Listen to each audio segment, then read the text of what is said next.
Hello students, today we are going on unit the P block elements part 5. Here we start compounds of nitrogen.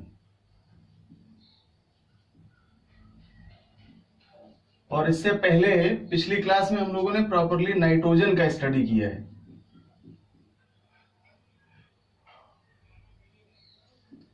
Compounds of nitrogen का जब discuss करेंगे तो यहां ammonia NH3, nitric acid HNO3,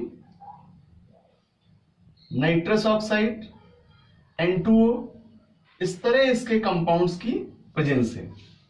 सो most important compound ammonia का start लेंगे, जो कि nitrogenous compound का फर्स्ट कंपाउंड है.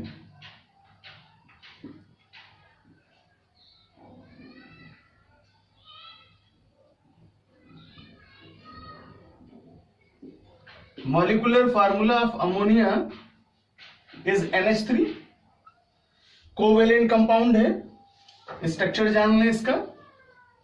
Nitrogen, hydrogen and hydrogen. All hydrogen have single electron in their orbital and nitrogen have 5 electrons in their outermost orbital. For stability, hydrogen takes single electron of nitrogen and nitrogen also take one electron sharing electron of hydrogen and make single bond between nitrogen and hydrogen and single bond H and single bond H. तो nitrogen और hydrogen के बीच में single bond की presence है और ये identification है आपका कोवेलेंट कंपाउंड का. तो हम कह सकते हैं कि अमोनिया में नाइट्रोजन और हाइड्रोजन के मध्य सहसंयोजक बंध या कोवेलेंट बॉन्ड्स पाए जाते हैं. नेचुरल अक्रेंस का डिस्कशन करें तो नाइट्रोजन की अवेलेबिलिटी एटमॉस्फेयर में उन प्लेसेस में सर्वाधिक है जहां पर एनिमल और प्लांट्स बॉडीज डिकम्पोज हो रहे होते हैं. तो एटमॉस्फेरिक रीजन में नाइट्रोजन का बेस्ट कंपाउंड अमोनिया है, जो कि प्रेजेंस रखता है. आइए चलते हैं इसके बाद. इसके प्रिपरेशन मेथड्स जान लें. तो उसमें लैब मेथड, इंडस्ट्रियल मेथड और कुछ अदर प्रिपरेशन के केमिकल रिएक्शंस हैं, जिनमें आपका लैब मेथड और इंडस्ट्रियल मेथड मोस्ट इंपॉर्टेंट है. तो स्टूडेंट्स, प्रिपरेशन मेथड को 2 पार्ट्स में यहां डिस्ट्रीब्यूट कर लेते हैं. First method is named lab method, laboratory method है. And second method is industrial. और नॉमिनेट करें इस इंडस्ट्रियल प्रोसेस को. So most important Haber process. Question से to you, describe the industrial preparation method of ammonia and give rise their chemical properties with uses. तो वहां आप Haber process का ही answer में डिस्क्रिप्शन देंगे. तो चलिए स्टार्ट करें लैब मेथड का. लेबोरेटरी प्रिपरेशन का प्रिंसिपल समझते हैं कि अमोनिया को किस प्रकार से प्रोड्यूस करेंगे. सो 2 reactants named ammonium chloride, formula NH4Cl, and slaked lime, formula CaOH का whole taken 2. 2 reactants are used in laboratory for the preparation of ammonia. So concept says that when ammonium chloride NH4Cl react with calcium hydroxide or slaked lime, then it makes ammonia. तो ammonium chloride को generally नौसादर कहते हैं और calcium hydroxide को बुझा चूना कहते हैं. सो जब नौसादर की क्रिया बुझे चूने से कराते हैं तो गर्म करने पर अमोनिया NH3 प्रोड्यूस होगी और calcium chloride CaCl2 with water H2O यहां से सबस्ट्रैक्ट होगा. तो एक बार फिर इसका प्रिंसिपल सिद्धांत कि जब अमोनियम क्लोराइड या नौशादर की क्रिया बुझे चूने से, स्लेक्ड लाइम से कराते हैं, सो अमोनिया गैसियस फॉर्म में प्राप्त होती है और कैल्शियम क्लोराइड वाटर का सबस्ट्रक्शन होता है। तो चलते हैं एक डायग्राम के अकॉर्डिंग इसका मेथड एक्सप्लेन कर लेते हैं।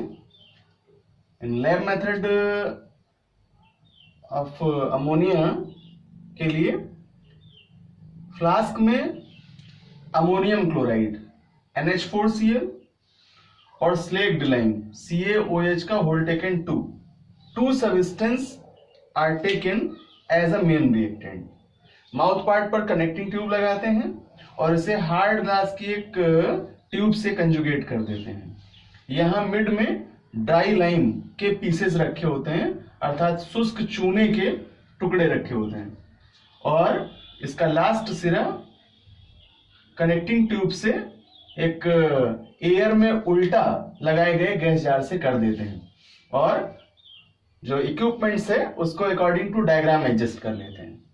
अब फ्लास्क को बर्नर द्वारा धीरे धीरे हीट देते हैं और जब हीट देंगे तो रिएक्शन स्टार्ट होगी और स्लेक्ड लाइम अमोनियम क्लोराइड से रिएक्ट करके अमोनिया गैस प्रोड्यूस करेगा और बनी हुई अमोनिया चूंकि एयर से हल्की होती है, लाइट वेटेड होती है, सो इस कनेक्टिंग ट्यूब से होते हुए इस CaO से भरे हुए ट्यूब में पहुंचेगी।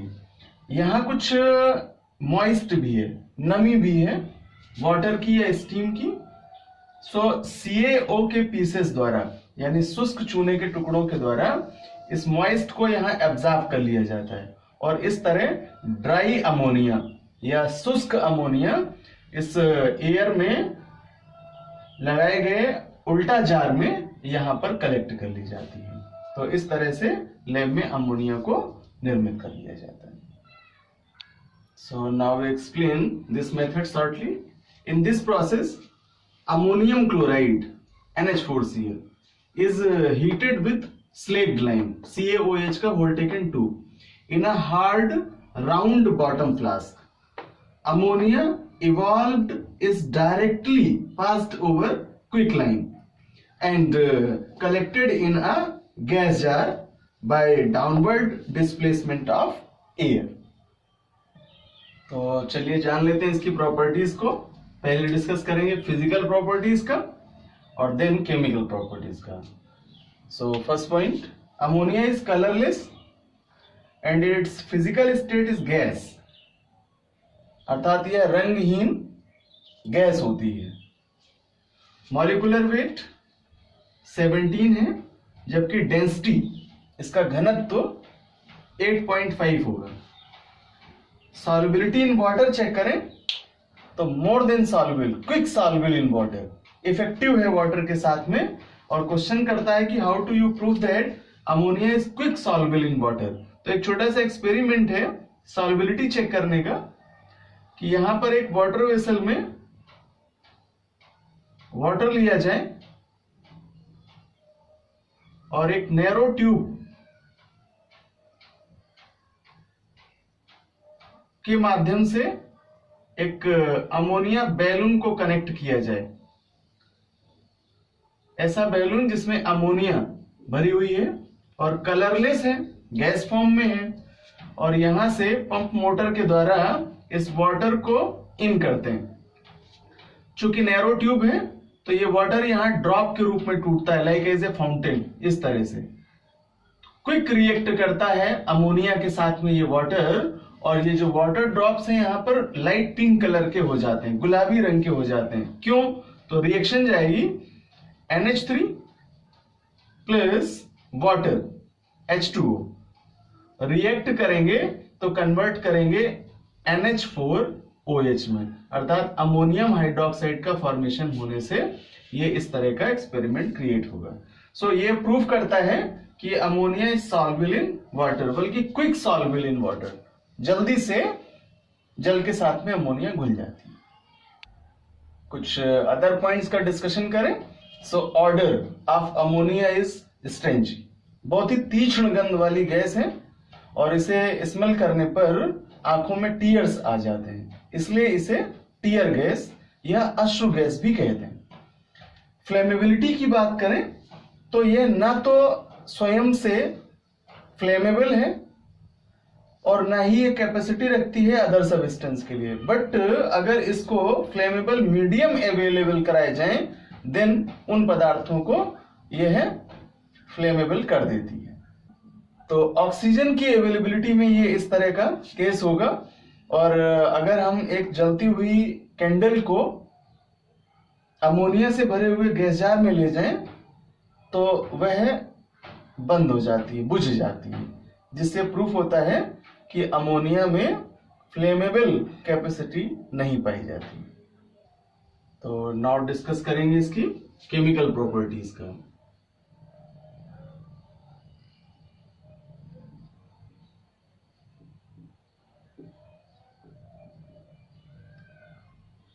स्टार्ट करें reaction with water.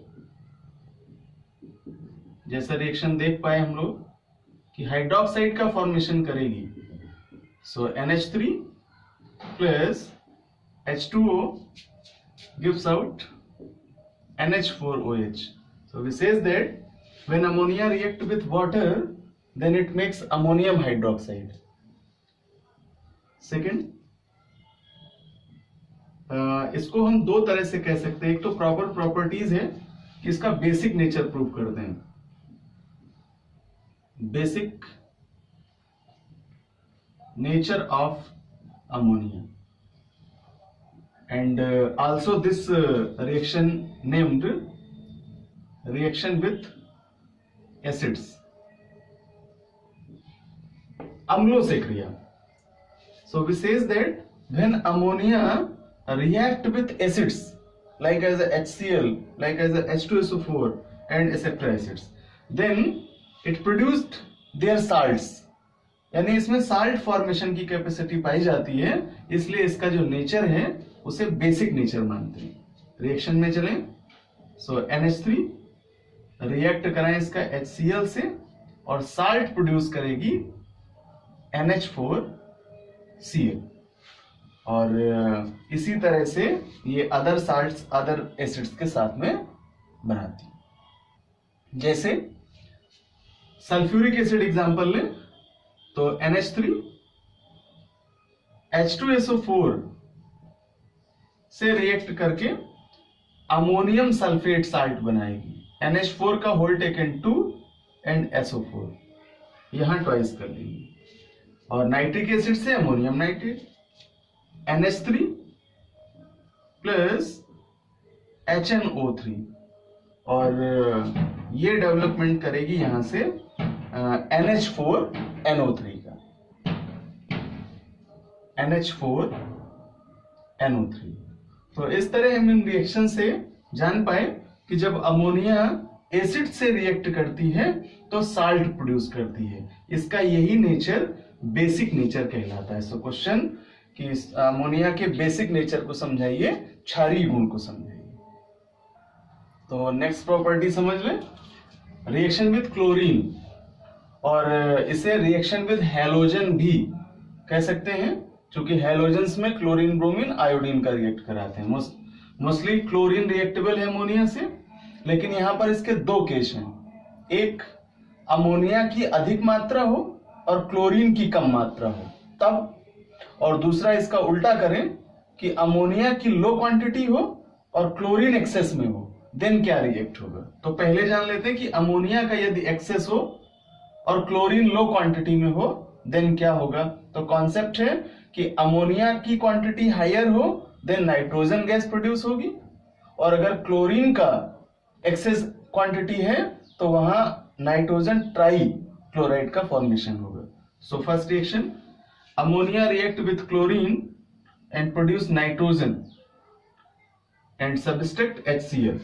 The excess of ammonia also react with this product HCl to form NH4Cl, और इसका नेट रिएक्शन जाएगा 8NH3 plus Cl2 gives out N2 plus NH4Cl। तो यहां पर लो क्वांटिटी ऑफ क्लोरीन और एक्सेस क्वांटिटी ऑफ अमोनिया से nitrogen produce की जाएगी।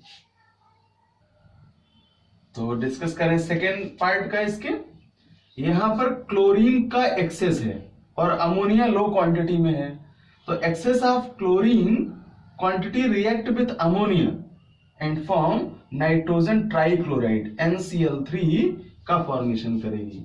अर्थात क्लोरीन का आधिक्य अमोनिया के साथ नाइट्रोजन ट्राइक्लोराइड को निर्मित करेगी। Now next property is reaction with magnesium Mg। So Mg का नेचर मेटेलिक है, also says that reaction with metals.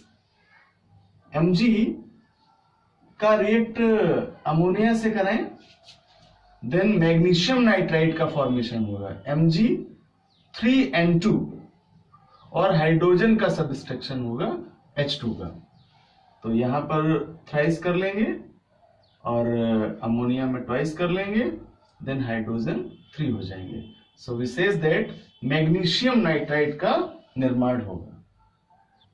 Next property also most important, reaction with copper oxide CuO also says that hot copper oxide. So question say that what happened when hot copper oxide react with ammonia or ammonia react with hot copper oxide?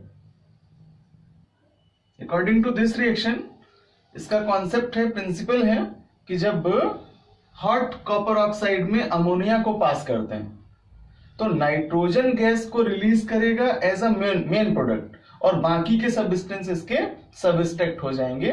सो जान लेते हैं कि किस प्रकार से nitrogen को बनाएंगे। Copper oxide CuO ammonia से रिएक्ट करें NH3 और चूंकि मीडियम हॉट है ही पहले से ही कॉपर ऑक्साइड का, देन नाइट्रोजन को रिलीज करेगी N2 as a main product और साथ में ही कॉपर और H2O का सबस्ट्रक्शन होगा। तो अगर इसके ऑक्साइड रिएक्ट करें, कॉपर ऑक्साइड जैसे है वो अमोनिया से रिएक्ट करें तो इसकी नाइट्रोजन ही यहां से रिलीज करेगी। तो ये रिएक्शन आपका व्हाट हैपन व्हेन के केमिकल रिएक्शंस में एग्जाम में पूछा गया है, तो इंपॉर्टेंट रिएक्शन के रूप में मार्क कर लें इसे और प्रोडक्ट लर्न कर लें कि यहां नाइट्रोजन प्रोड्यूस की जाएगी। तो लास्ट प्रॉपर्टी का डिस्कस कर लें यहां, reaction with copper sulphate, most important test है ये। तो समझते हैं इसका कॉन्सेप्ट क्या है। यहां कॉपर सल्फेट जो कि सॉल्यूशन है, इसका कलर ब्लू होता है। क्यों? क्योंकि यहां Cu++ आयन की प्रेजेंस है। तो कॉपर सल्फेट का विलयन नीले रंग का होता है और उसका रीजन है Cu++ आयनों की उपस्थिति। यहां अमोनिया वाटर के साथ रिएक्ट करके अमोनियम हाइड्रोक्साइड प्रोड्यूस करती है और अब इस कॉपर सल्फेट विलयन का रिएक्ट कराते हैं अमोनियम हाइड्रोक्साइड से, देन ये इसे कन्वर्ट करेगी कॉपर हाइड्रोक्साइड में और अमोनियम सल्फेट में। तो ये जो कॉपर हाइड्रोक्साइड का सॉल्यूशन बन रहा है ये ग्रीनिश कलर का होगा, हरे रंग का विलयन कॉपर हाइड्रोक्साइड का प्राप्त होगा, जबकि कॉपर सल्फेट का कैसा था? ब्लू कलर था। तो ये जो कॉपर सल्फेट है ब्लू कलर का, ये ग्रीन कलर के कॉपर हाइड्रोक्साइड में कन्वर्ट हो जाएगा। देन कॉपर हाइड्रोक्साइड विलयन अमोनियम सल्फेट सॉल्यूशन से रिएक्ट करेगा और साथ में एक्सेस ऑफ NH4OH जो कि फर्स्ट रिएक्शन से मिले थे, और ये सभी रिएक्टेंट फाइनली प्रोडक्ट के रूप में टेट्राएमीन क्यूप्रिक सल्फेट, फार्मूला है CuNH3 का होल टेकन 4 एंड SO4 को प्रोड्यूस करेंगे और इसका भी कलर ब्लू होगा, लेकिन डार्क ब्लू होगा। डिफरेंस क्या है? जो कॉपर सल्फेट का सॉल्यूशन है ये लाइट ब्लू कलर का, हल्के नीले रंग का होता है, जबकि यहां टेट्राएमीन क्यूप्रिक सल्फेट का जो सॉल्यूशन है वह डार्क ब्लू कलर का होगा। तो इस तरह से कॉपर सल्फेट विलयन अमोनिया से रिएक्ट करके टेट्राएमीन क्यूप्रिक सल्फेट नाम का प्रोडक्ट जनरेट करता है जो कि डार्क ब्लू कलर का होगा। और यहां इस सब्सटेंस के डार्क ब्लू होने का रीजन क्या है? क्योंकि CuNH3 का होल टेकन 4 2+ या प्लस आयन की प्रेजेंस के कारण इसका कलर डार्क हो जाएगा, और जबकि ये वाला Cu++ आयन की वजह से लाइट ब्लू कलर का होता है। तो प्रॉपर्टीज के बाद लास्ट डिस्कशन करेंगे इसके यूजेस का। First, as a laboratory reagent, यानी प्रयोगशाला में अभिकर्मक के रूप में प्रयोग करते हैं अमोनिया का, NH3 का। सेकेंड, HNO3 नाइट्रिक एसिड के इंडस्ट्रियल प्रिपरेशन के लिए मोस्ट इंपॉर्टेंट है। अमोनिया का वहां यूज करेंगे, जो कि अगले प्रोडक्ट के रूप में हमें पढ़ना ही है इस चैप्टर में, ऑस्टवाल्ड प्रोसेस से HNO3 का फॉर्मेशन। एंड थर्ड, यूरिया के फॉर्मेशन के लिए, urea is the first synthesise product in lab as a organic compounds. So urea compounds के फॉर्मेशन के लिए अमोनिया महत्वपूर्ण है। Fourth point, for the production of fertilisers, fertilisers में बेसिकली कैटेगरी पढ़ते हैं हम लोग NPK type, nitrogen, phosphorus and potassium. तो नाइट्रोजन की अवेलेबिलिटी को अमोनिया वहां पर पूर्ण करेगा, और ऐसे अमोनिया के द्वारा और भी फर्टिलाइजर्स हैं जो फॉर्मेशन में आते हैं, तो एज ए उर्वरक या फर्टिलाइजर्स के रूप में। देन टीयर गैस, गैदरिंग को कंट्रोल करने के लिए टीयर गैस का उपयोग किया जाता है, और वहां अमोनिया ही है, जैसा मैंने फिजिकल प्रॉपर्टीज में आपको बताया कि यहां जब इसकी स्मेल करेंगे अमोनिया की तो ये टीयर्स लाती है, क्योंकि इसका जो ऑर्डर है वो स्टेंची। इन आइस इंडस्ट्री एज अ रेस्टिफायर, जो आइस के इंडस्ट्रीज हैं वहां पर प्रशीतक के रूप में, कूल करने वाले सब्सटेंस के रूप में अमोनिया का उपयोग करते हैं। Then the formation of artificial silk, कृत्रिम रूप से सिल्क या कृत्रिम रेशम के निर्माण में इसका महत्वपूर्ण योगदान है, और कुछ विस्फोटक पदार्थ जो कि नाइट्रोजनस हैं उनके फॉर्मेशन में भी अमोनिया का उपयोग करते हैं।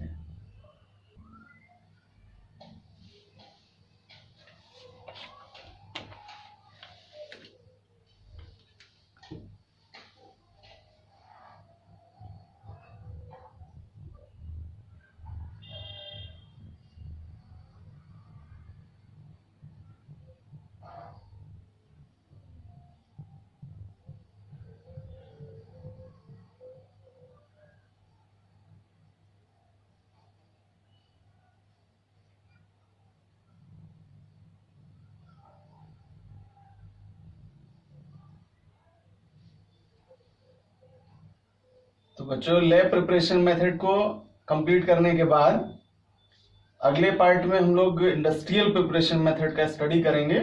वह भी अपने आप में एक महत्वपूर्ण क्वेश्चन होगा, और हेबर प्रोसेस के द्वारा अमोनिया को अधिक मात्रा में यानी एक्सेस क्वांटिटी में कैसे फॉर्मेशन करेंगे, इसका स्टडी होगा।